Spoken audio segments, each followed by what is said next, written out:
اسكي دمو نسمع اسكي خبرات تختاتل تودسن نابا قبر خيدان تمرت لمو ابا قبر خيدان زلو زلو بزعوا حدار صيون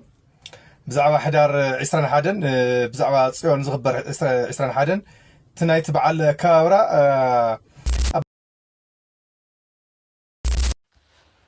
بسم اب وولد ومنفس قدس احد املاك امين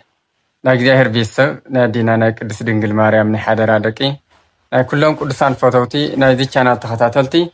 عمل العالم دلنا ناغزيهر سلام يزحلنا انقع انا ادينا حدار اسرا حدن زخبر ماريام صين بسلام اصحنا حدار اسران حدن اخسم صين ناتراله زنجر على ملو بفلطو نادينا ناي قدس دنگل ماريام عاوي كبروا عل ايو انقع نابزا ادينا رهرتي ولاديت املاح ماريام صين بسلام اصحنا امبار حدا حبرت حيده مصيلو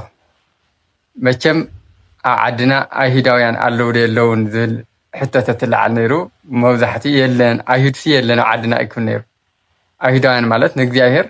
سقلوه مالتي املاحنا غزيهر ኢየሱስ ክርስቶስ ዓለም ንኸድሕን ብፈቃዱ ዝተሰቀለ ዝሰቀልዎ ፈሪሳውያን እዩ እሳቶም ትግራይ ያለው ዶ ወለው አነውን ሪኤ ስለዚ እዞም አይሁዳውያን ስለ ሕዳር 21 ማርያም ጽዮን ታይብለለው ዝል ክሪና ስድማታ አምዝሉ ዘለው አቦታት ናጸውዑ ሊቃውንቲ ተጋግየም ናሉ ምእመን ንኸሳቱ ብምኽንያታይ ታወቶ ጽዮን ምኽንያት ገይር ማለት ስለዚ ታወቶ ጽዮንሲ አበያ ዘላ ባዕሉ እሳተሙን ዘአምኑሉ ይኾነ ካብአቶም ሓደ ዝኾነ ወዲ ጽዮን ዝል ወዲዩ እንታይ ሊናገር ከም ዘሎ ናቱ ድምጺ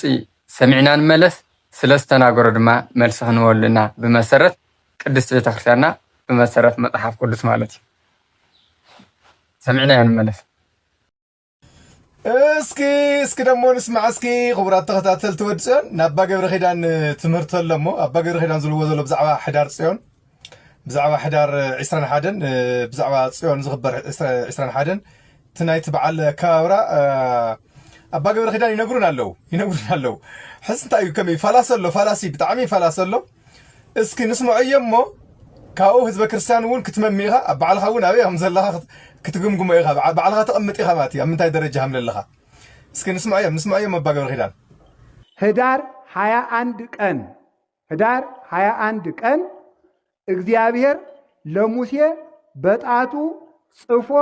ቀርጾ ባርኮ የሰጠው እስራኤልን 40 ዓመት የመራቻቸው አማሌቃውያንን በኃይሏ ያጠፋችላቸው ዮርዳኖስን በደረቅ ያሻገረቻቸው ዳጎንን የቀጠቀጠችላቸው ፍልስጤማውያንን አንቀጥቅጣ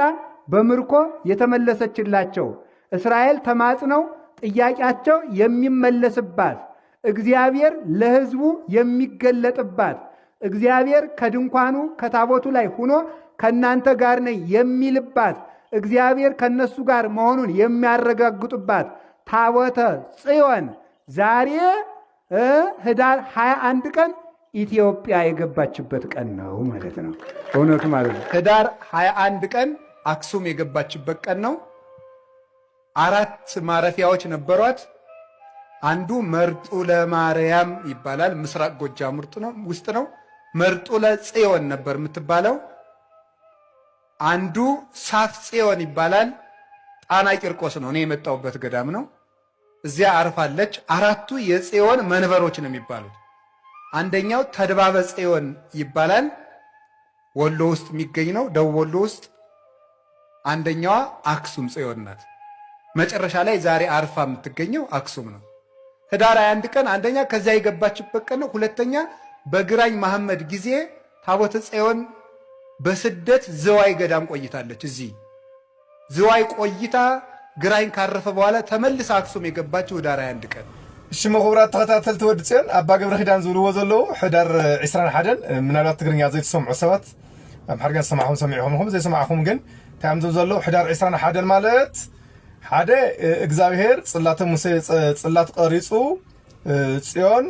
ንሙሴ ዝሃቦ እግዚአብሔር ንሙሴ ዝሃበሉ መዓልቲ 21 እዩ ይብለሎ ሕዳር 21 ንዕኡ እዩ ይብሎ ካብኡን ካብ መከራ ዝመለሰቶም ናብ ባቢሎን ኸይዳ ተማሪኻ ዝተመለሰቶም 21 ሕዳር 21 መዓት ዝተራኸበሉ ሕዳር 21 ትኾን ተሎስ ታቦተ ጽዮን ዝፈጸመት ሎም ተኣምራታታ እዮም ተዛሪቦም ዘለው ናይ ታወት ጽዮን ካውን ናብ ኣክሱም ዝኣተየትሉውን ሕዳር 21 ምዃኑ ናውዝ ካውዝዋይ ተሰዲዳ ነራ ትምለስተላውን ኩሉ ናይ ታወት ጽዮን ዝተመለሰሉ ሕዳር 21 ምዃኑ ስለዚ ንዚ ኣመልኪቱ እዩ ሕዳር 21 ጽዮን ዝኽበር ዘሎ እዮም ዝብልና ዘለው እሺ እዚ ጽቡቕ እዚ ክንቕበለና ግን ከዚ ፈላሲ ኣሎ ፈላሲ ከዚ ክልተ ሕቶታት እየ ክሓትት ክልተ ሕቶታት ሓደ ህዝበ ክርስቲያን እዚ 21 ከዚ ኣብ ኣክሱም ከይድካ ይኹን ኣብ ካሊእ ይኹን ሕዳር 21 ዝኽበር ዘሎ ንመን ኢኻ ተኽብር ዘለኻ ከዚ ከምታ ኣባ ገብረ ኪዳን ዝብልዋ ዘለው ንታወተ ጽዮን በዓል ዲኻ ተኽብር ዘለኻ ናይ ታወተ ጽዮን በዓል ዲኻ ተኽብር ዘለኻ ወይስ ናይ ማርያም በዓል ኢኻ ተኽብር ዘለኻ ማርያምን ታወተ ጽዮንን ዝተፈላለዩ እዮም ህዝበ ክርስቲያን ማርያም ማለት ንጌታችን ኢየሱስ ክርስቶስ ዝወለደት እያ ማርያም ታወተ ጽዮን ማለት ደግሞ ሙሴ ካብ እግዚአብሔር ዝተዋህቦ ሕገ እግዚአብሔር ዝሓዘ 10 ትእዛዛት ዝሓዘ ተውታሕቲ ዘርእየካ ዘለኹ ጽላት ተውታሕቲ ትሪኦ ኣለኻ እዚ እዩ ታወተ ጽዮን ልበሃል እዚ እዩ ሕዚ ንስኻ ተኽብር ዘለኻ ናይ ወላዲት ኣምላክ በዓል ዲኻ ተኽብር ዘለኻ ወይስ ናይ ታወተ ጽዮን በዓል ኢኻ ተኽብር ዘለኻ ናይ መን ኢኻ ተኽብር ለኻ ንመን ተኽብር ከም ትኸድ ለኻ ትፈልጦ ኣለኻ ዶ ፈሊኻ እዮ ከይድኻ ዲኻ ትበዓል ተኽብሮ ኣለኻ ወይስ ኢልኻ ማርያም ገብርኤል ሚካኤል ሓደ ዓይነት እዮም ኩሎም መላእክቲ እዮም ኢልኻ ኢኻ ክብራት ተኸታተልቲ ትጉህቲብ ዝተናገሮ ሰሚዕና ኢና ዝወዲ ወዲ ጽዮን እዩ ዝብል ፕሮፋይሉ ቅድሚ ሕዚ እውን ዝኾነ መልሲ ይበሉ ነይረ ኣምላኽና ኢየሱስ ክርስቶስ 3 መዓልትን 3 ቀትርን ኣብ መቃብር ሓዲሩ ዝብል ናይ ቤተክርስትያን ኣስተምሮ ንሱ እውን 3 መዓልትን 3 ቀትርን ከም ዝኾነ በቲ መጽሓፍ ቅዱስ ሒዝዎ ዘሎ መሰረት ተረድዩ ግን ክቁፀር ከሎ ዝተሰቀለሉ መዓልቲ ዓርብ ስቕለት እንሃለወ ዓርብ ስቕለት ከም ንብሎ እሱ ግን ሓሙስ ኢልዎ ብናባዕለ ካይዳ እዩ ዝኸይ ዝወዲ እዚ ኣሂዳዊ ቤተ እስራኤል እናበሉ እዮም ዝፅውዑ ኣብኡ ዘለውና ክብራት ተኸታተልቲ እዚ ነዚ ንኽተሎ ሓቂ መሲልና ንጠንቀቕ ምናልባት እንታይ ይገብር እዩ ሓደ ዝተጋገዩ ኣቦታት የምፅሞ ብምኽንያት ንሳቶም ሙሉእ ኦርቶዶክስ ተዋህዶ ንኽትውቀስ ይገብር እዩ ሓደ ሰብ ተተጋግዩ ካህን ይኹን ሊቅ ይኹን ወይ ካሊእ ብጉሉ ይኽውቀስ ዝኽእል እምበር ቤተክርስትያን ይውክልን ናይ ቤተክርስትያን ኣስተምሮ ከምኡ ስለ ዘይኮነ ማለት እዩ ልክዕ ከምቲ ሃዋርያት 12 ሃዋርያት ነይሮም ይሁዳ ተጋግዩ ንኣምላኹን መድሃኒ ዓለም ኣሕሊፉ እውን ሂቡ ስለዚ ይሁዳ ስለ ዝተጋገየ 12 ሃዋርያት ኩሎም ተጋግዮም እዮም ይባሃል ልክዕ ከምኡ እዩ ማለት እዩ ሰብ ዝተጋገየ ብውልቁ ይንገር ማለት እዩ እዚ ሓውና ዝብሎ ዘሎ ናይ ኣባ ገብረ ኪዳን ኣምፂልና ኣባ ገብረ ኪዳን ቃለ ሕይወት የስምዐልና ብጣዕሚ ግሩም ዝኾነ ደስ ዝብል ትምህርቲ ነጊሮምና ሕዳር 21 ንምንታይ ይኽበር ማርያም ጽዮን ንብሎ ማለት እዩ ሕዳር 21 በዚ ምኽንያት ታወተ ጽዮን ዝገበረቶ ተኣምር እግዚኣብሔር ኣብ ታወተ ጽዮን ሓዲሩ ዝገብሮ ዝነበረ ድሕነት ኩሉ ነጊሮምና ኣለዉ ምድጋመ የድልየን ከም ዝተማዕና እየ ማለት እዩ በዚ መሰረት ሓውና ዝብሎ ህዚ ኣነ ዘኽብርሲ ንታወተ ጽዮን ጥራሕ እየ እምበር ናይ ወላዲት ኣምላኽ በዓል ኢለ ኣየኽብርን ይብል ኣብቲ ፅሑፉ ከምቲ ትሪእዎ ዘለኹም ማለት እዩ ምክንያቱ ኣይሁድ እዩ ስለዚ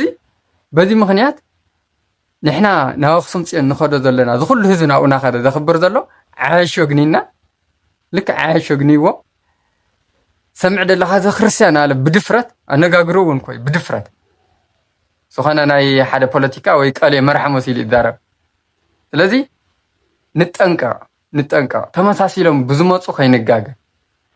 ትኽክል እዩ ታወተ ጽዮን ኣብ ኣክሱም ኣላ ፀሓይ ዝወቕዖ ሓቂ ዓለም ትፈልጦ ሓቂ ዓለም ረቂቕዋ ዓለም ተጨናኒቓ ክትረኽቦ ስለዘይከኣለት ብመሳርሒኣ ሕዚ ፈቴት ኣይፈቴት ኣብ ኢትዮጵያ ኣክሱም ይርከብ ኢላ ኣሚና ኣላ ኣምላኽና እውን በረከት ዝሂቡና ካብ እስራኤል መፅያ ብቀዳማዊ ምኒልክ ናብ ዓድና ኣትያ ኣክሱም እያ ስለዚ እዚ ታወተ ጽዮን ዝገበረትሉ ኩሉ እንታይ ዝገብር እዩ ንኣና ንዝሓድሽ ክዳን መንገዲ ምሳሌ ዘርኢ እዩ ማለት እዩ ስለዚ ካብኡ ኣብ ዕብራውያን እቲ ናይ ብሉይ ክዳን ንሓድሽ ክዳን ምሳሌ ከም ዝኾነ ይነግረና እዩ ኣብ ምዕራፍ 9 ቁጥሪ 9 ግን ኣብዚ ሓደ ነገር ክንብሎ ዘለና ህዝበ ክርስቲያን ተኸታተልቲ ትጉህት እዩ ብደንብ ክነስተውዕሎ ዘለና ግር ከይብለና ሕዳር 21 ካብ ማእኸል ሃገር ይኹን ክውሽጥን ክደገን ጻዕዳ ይኹን ፈረንጂ ሓበሻ ይኹን ኩሉ ናብ ኣኽሱም ዝፈልሰሉ ምኽንያት እመቤታችን ቅድስት ድንግል ማርያም ንኸኽብር በዓላ ካብ በዓላ በረከት ንኽረክብ እዩ። ጽቡቕ ምስ እመቤታችን ቅድስት ድንግል ማርያም ታቦተ ጽዮን እንታይ ዘራኽብን እዮ ዝብል ሕቶ ክትልዕሉ ትኽእሉ ኢኹም። እዚ እንታይ እዩ ክንፈልጦ ዘለና ታቦተ ጽዮን ናይ ብሉይ ኪዳን ኣምላኽና እግዚኣብሔር ንሙሴ ዝሃቦ እዩ። እሱ ድማ እንታይ ይበሃል? ናይ ቃል ኪዳን ታቦት እዩ ዝበሃል ወይ ከዓ ጽላተ ሙሴ ንሙሴ ስለ ዝተሃበ ታቦተ ጽዮን ዝበሃለሉ ድማ ታቦት ያው ናይቲ ጽላት ምሕደር እዩ ናይቶም 10 ትእዛዛት። ጽዮን ዝተባሃለ ድማ ኣብ ጽዮን ከተማ ይርከብ ስለ ዝነበረ እዩ። ግን ጽዮን ባዕሉ ኣማና ናይ ከተማ ኣብቲ እስራኤል ዘሎ ዳ ይኹን እምበር ናይቲ ቦታ ስም ዳ ይኹን ንግዚ እምበር መወዳእቱ ፍጻሜ ግን ናይ ኣማናዊት ጽዮን ምሳሌ እዩ። ኣማናዊት ጽዮን ዝተባሃለት ድማ ወላዲተ ኣምላክ እያ። ሃመ ጌርና ነስተውዕለተልና መዝሙር ምዕራፍ 87 ቁጥሪ 5 ሰብ ኩሉ ኣዴና ጽዮን ክብል እዩ ኣብ ውሽጣ ድማ ሰብ ተወለደ ንሱ እቲ ልዑል ድማ መሰረታ እዩ። ስለዚ እቲ ቦታ ድዩ ሰብ ክወልድ ዝኽእል እመቤታችን እያ። ኣዴና ጽዮን አልና ንጽዋዕ ትውልድ ኩሉሲ ብጽድቅ ኩሉን እዩ ከም ዝበለት ኣብ ሉቃስ ወንጌል ምዕራፍ 1 ቁጥሪ 28 በዚ ምኽንያት እዩ ዝነግረና። ሉቃስ ወንጌል ምዕራፍ 1 ቁጥሪ 48 49 ዘሎ ማለት እዩ። ስለዚ ኣብ ውሽጣ ሰብ ተወለደ ድማ ኣምላኽና እግዚኣብሔር ኢየሱስ ክርስቶስ እዩ። ፍጹም ሰብ ኮይኑ ስጋን ነፍስን ካብኣት እዩ። እሱ በዓሉ ልዑል መስረታ ፈጠራ ማለት ኮይኑ ልዑል ንሱ በዓሉ ይብለሎ ነቲ ሰብስ ንሱ በዓሉ ኢሉ ልዑል ይልወሎ። ልዑል ማለት እግዚኣብሔር እዩ። ሃይለ ልዑል ይጸልለሽ ንሱ ልዑል ወዲ እግዚኣብሔር ክበሃል ከም ዝብሎ ኣብ ወንጌል። ስለዚ እሱ ትልዑል ዝወለደቶ እሱ እዩ ፈጢርዋ ንእመቤታችን ንታጽዮን እዩ። መሊሱ ድማ ኣብ መዝሙር 131 ወይ 32 ክንረኽቦ ንኽእልና ኣብኡ እውን ብደንብ ተርኢናዮ እንታይ ይብለናኡ እግዚአብሔር 132 መዝሙረ ዳዊት ምዕራፍ 13 እግዚአብሔር ጽዮን መሪጽዋ እዩ ይብለና። እግዚአብሔር ንጽዮን ሓሪዋ እዩሞ መሕደሪኡ ክትኸውን ድማ ፈቲዋ እዩሞ ከምዚ ኢሉ እዚኣ ንዘለኣለም መዕረፊተ እያ መሪፀያ እየሞ ኣብኣ ክሓድር እየ ይብል። ንኣረጉተታ እውን ኣጸቢቐ ክባርኸን እየ ንድኻታት ድማ እንጀራ ከጽግቦም እየ ይብል። ስለ ቃሉ ናይ ኣቦታትና ኣምላክ እግዚኣብሔር ወዲ ቅድስት ድንግል ማርያም ዝተኸርን ተመስገነን ይሁን። ስለዚ ናይ ዘለኣለም መዕረፊቱ ኣብኣ ንዘለኣለም ክሓድር እየ ዘለ ጽዮን እመቤታችን ወላዲተ ኣምላኽ እግዚኣብሔር ብጽዮን ተገሊጹ እውን ይብለና ነግረና ከሎ ቅዱስ ጳውሎስ ውና። ስለዚ ኣማናዊ ጽዮን ወላዲተ ኣምላክ ከም ዝኾነት እዩ። እንታይ ዳ እዩ ተይልና እሱ ምሳሌ እዩ ንእመቤታችን ምሳሌ። እዚ ኣባ ገብረ ኪዳን ታቦተ ጽዮን ዝገበረትሉ ዕለት 21 ሕዳር ዝኽበር ነጊሮምና ኣሎ። እስራኤላውያን ከም ተድሕኖም ባሕሪ ዮርዳኖስ ከም ተሻግሮም ንፍልስጥኤማውያን ቀጥቂጣ ከምርኮ ክትምለት ከም ዝገበረቶም ብዙሕ ተዛሪቦምጎ። ታቦተ ጽዮን ብረድኤት እግዚኣብሔር ዝሓደሮ ታቦተ ጽዮን ናይ ሙሴ ጽላት እዚ ካብ ገረ እታ ብኹነት ብኣካል ዝሓደራ ወላዲተ ኣምላኽ ድማ ካብዚ ዝበለፀ ተኣምር ትገብር እያኮ። ህያዊት ታቦት እያኮ ናይ እግዚኣብሔር ህያዊት ናይ ዘለኣለም ኣዲኡ እያ እመቤታችን ቅድስት ድንግል ማርያም። ንኣና ብሂወትና እትባርኸና እትቅድሰና መንግስተ ሰማያት መሪሓ እትወስደና ብቃል ኪዳና እሳ ወላዲተ ኣምላኽ እያ። ስለዚ ኣክሱም ጽዮን ናይ ወላዲተ ኣምላኽ ታቦት እንዮ ጽላተ ሙሴ እውን እንዮ። እቲ ቅዱስ ጋውና ክውርዶም ዝፍተቶ እኮ ናይ እመቤታችን ቅድስት ድንግል ማርያም ብስማ ዝተፀውዐ ታቦተ ጽዮን ይኮን ናይ ሓዲስ ኪዳን ታቦት። ስለዚ ኣብዚ እንታይ ይብለና በአምሓርኛ ዝተጻሕፈሎ እዚ ናይ ቃል ኪዳን ታቦት ናይ እግዚአብሔር ናይ ጌትነቱ መግለጽ ዝኾነ ናይ ቃል ኪዳን ታቦት ባሕሪ ዮርዳኖስ ዝኸፈለ እዩ። ኢያሱ ምዕራፍ 3 ካብ 14 እስከ 17 ዳጎን ዝተባሃለ ናይ ፍልስጥኤም ጣዖት ቀጥቂታ ዘጥፍአቶ እዩ። ቀዳማይ ሳሙኤል ምዕራፍ 5 ካብ 1 እስከ 5 ቀዳማይ ቆሮንጦስ ምዕራፍ 6 ቁጥሪ 16 ብድፍረት ክነኽኣ ዝሞከሮ ኦዛን ከም ዝቐዘፈቶ ይነግረና ቀዳማይ ሳሙኤል ምዕራፍ 6:7 ብታላቅ ክብሪ ናብ ሃገራ ክትምለስ ከለኻ ፍልስጥኤም ነብይ እግዚኣብሔር ዳዊት ብታላቅ ዝኾነ ወይ ድማ ብዓብይ ክብሪ ደስታ ኣብ ቅድሚያ ዝዘመረላ ታቦተ ጽዮን ካልኣይ ሳሙኤል ምዕራፍ 6:14-23 ወዲ ንጉስ ዳዊት ጠቢቡ ሰሎሞን ብጣዕሚ ዓብይ ዝኾነ ቤተ መቅደስ ሰሪሑ ብክብሪ ዘኖራ ዘቐመጣ ኣብቲ ቤተ መቅደስ ማለት ቀዳማይ ነገስ ምዕራፍ 8:1-11 ስለዚ እዚ ናለ ይዝርዝረና ታቦተ ጽዮን ዝገበረቶ እዚ ምሳሌ ናይ ወላዲተ ኣምላኽ እዩ ስለዚ ወላዲተ ኣምላኽ ድማ ብዝበለፀ ብስጋናን ብነፍስናን ብቃል ኪዳና እተድሕነና ናይ ወዳ ረድኤትና ፍቅሪ በረከት እትሕድረልና እያ ስለዚ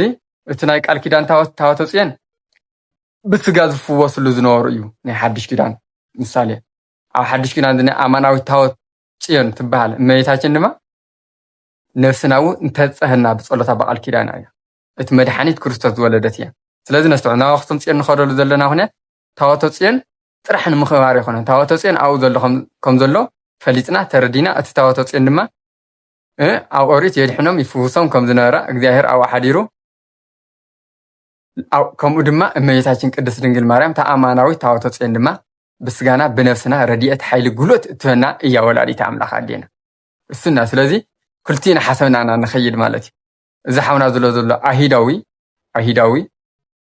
መቸም ኣብ ትግራይ ኣሂዳዊ ብዙሕ ሰዓት ይገርም እዩ ኣሂዳዊ ግን ስለ ወላዲተ ኣምላኽ ኣያኽብርን እዩ ዘሎ ታቦተ ጽዮን እዩ ዘሎ ታቦተ ጽዮን ባዕሉ ኣብ ኣኽሱም ከም ዘላ ኣየኣምንን ኣብቲ ቪድዮ ቀጢልና ተሪእናዮ ማለት እዩ ስለዚ እቲ ታቦተ ጽዮን ምሳሌ ከም ዝኾነ ንእመቤታችን ነታ ሓዳሽ ኣማናዊ ታቦተ ጽዮን ቅድስት ድንግል ማርያም ምሳሌ ከም ዝኾነ ታቦት ናይ እመቤታችን ምሳሌ እዩ እቲ ወርቂ ብወርቂ ከም ዝተለበጠታ ታቦተ ጽዮን ናይ ሙሴ ጽላት እቲ ወርቂ ድማ ናይ እመቤታችን ናይ ንጽህና ቅድስና ምሳሌ እዩ ንጽህቲ ቅድስቲ ስለ ዝኾነ እመቤታችን ብታሕቲኡ እቲ መቐመጢኡ ድማ ናይ ንጹሃን ኣንስቲ ምሳሌ እዩ ቅድስተ ቅዱሳን ንጽህተ ንጹሃን ከም ዝኾነ እመቤታችን እቲ ላዕላይ መግጠሚኡ ድማ ናይ ንጹሃን ኣቦ ምሳሌ እዩ የማንን ጸጋምን ድማ ዘሎ ናይ ሃናና ኢያቄም ምሳሌ እቶም ውሽጢ ዘሎ ጽላት ታቦት ጽላት ሒዙ ጽላት ድማ ናይ ኣምላኽና መድሓኒትና ኢየሱስ ክርስቶስ ምሳሌ እዩ 10 ቃላት ትእዛዛት ኦሪት ከም ተጻሓፎ ኣብቲ ጽላት ኣብቲ ታቦት እቲ ታቦት ናይ እመቤታችን ምሳሌ እቲ ቃላት ድማ ናይ ቃል ኣብ ወይ ድማ ናይ ኣብ ቃል እንብሎ ህያው እግዚአብሔር ኢየሱስ ክርስቶስ ምሳሌ እዩ ማለት ስለዚ ግልጽ እዩ ማለት ካብ ፈሪሳውያን አይሁዳውያን ንጠንቀቕ መቸም ሃይማኖትና በዚ ፕሮቴስታንት ይቃወም በዚ ተሃድሶ ኣሎ በዚ ኣህዛብ ኣሎ ክረርቲ ሕዚ ድማ መሲሎም ዝመፁ አይሁዳውያን መፅዮምና ኣሎ ማለት እዩ ስለዚ ብዙሕ ሰፊሕ ትርጉም እኒኦ ስለዚ ኣብዚ ድማ እንታይ ብሎ ቅዱስ ያዕቆብ ዘስሩግ እዚ መንፈሳዊ ሚስጥር ብጥልቂ ክንምርምሮ ከለና ስለ ድንግል ማርያም እዩ ዝነግረና አይኑ ብጥልቂ ክንምርምሮ ከለና ይብለና ኣሎ እቲ ታቦተ ጽዮን ስለዚ እመቤታችን ብምስጥር ዝተመልአት ታቦት እያ ይብላ ኣማናዊት ታቦት ኣማናዊ ማለት ሓቃዊ ማለት ነባቢት ታቦት ተናጋሪት ታቦት እያ እመቤታችን እሳት ዝተመልአት ታቦት እመቤታችን ናይ ቅዱስ ቃሉ ታቦት ናይ ቅዱስ ቃል ዝታዩ ናይ ኢየሱስ ክርስቶስ ታቦት ናይ ቃል ታቦት ብማለት ይገልጻ ናይዚ ኣቦ ጥልቅ ትምህርቱ ብሰፊሕ እንተርኢናዮ ድማ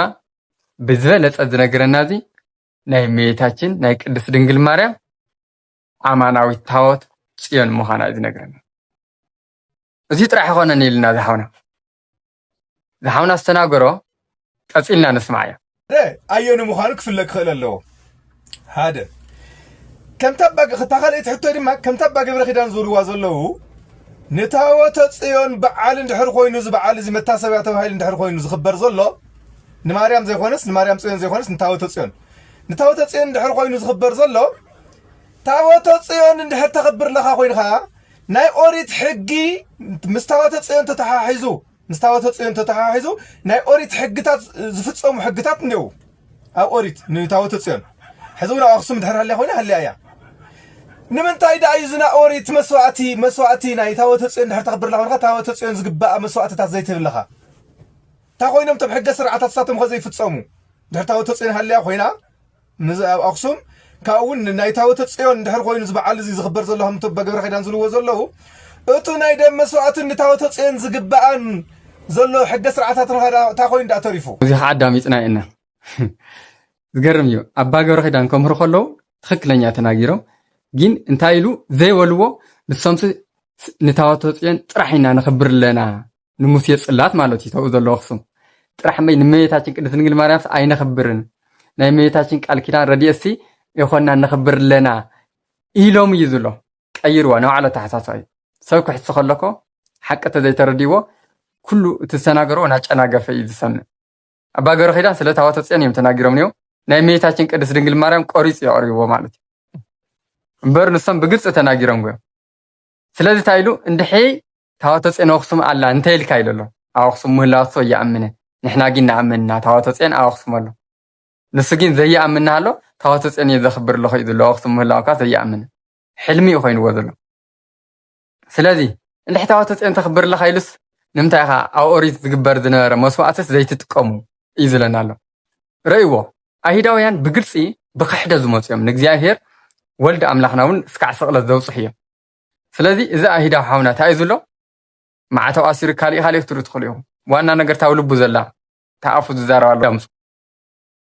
اتمسوات زي نغبريا اتبقي محراد تيل محراد اوريد غبر نرا السدما كنغورا اين خيلن حقاويتي اورثودكس توهارو مخنياتو اتناي بوليد نرا مسواتي بحديث كيدان بغزياهير ولد تتوكي اماناو مسواتي ኢየሱስ ክርስቶስ አምላኽና ናቱ ቅዱስ ጋውና ኸርዶሙ ናላዕና ናስተናና ነበር ንሲ ዝፍታት ዘለት መስዋዕት አያምነሉ ስለዚ አያምነሉ ናይ بولي كدان دينارو نايطال ناياغي محردي نايتم فطرات محردي مسواتي يجس زناغرلو ريو تنغاغرو تزلو زلو مالت سلازي اين داناغر نستوعد مسواتي حقاوي اماناو مسواتي ناي زلالم هيوت مسواتي زخنا ኢየሱስ ክርስቶስ አምላኽና አምላኽ ቅዱስ ጋውና ኸርዶም ይስዋ ከምዘለግን አይተረዶ ስለዚ አማናዊ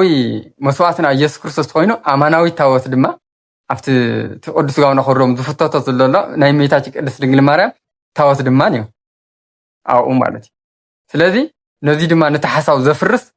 أب إبراهيم معرف شعات قطر شعات الدنيا نرأيه قدس باولوس تناقر أزي نايزي زمان زي مثالي أيو أزي الولو عين أزي الولو الله رينا اتزقرب دنارا مباين مسوعات كعا نايتي زقرب سب حلينا كنصح خمزة يخيل يملاخت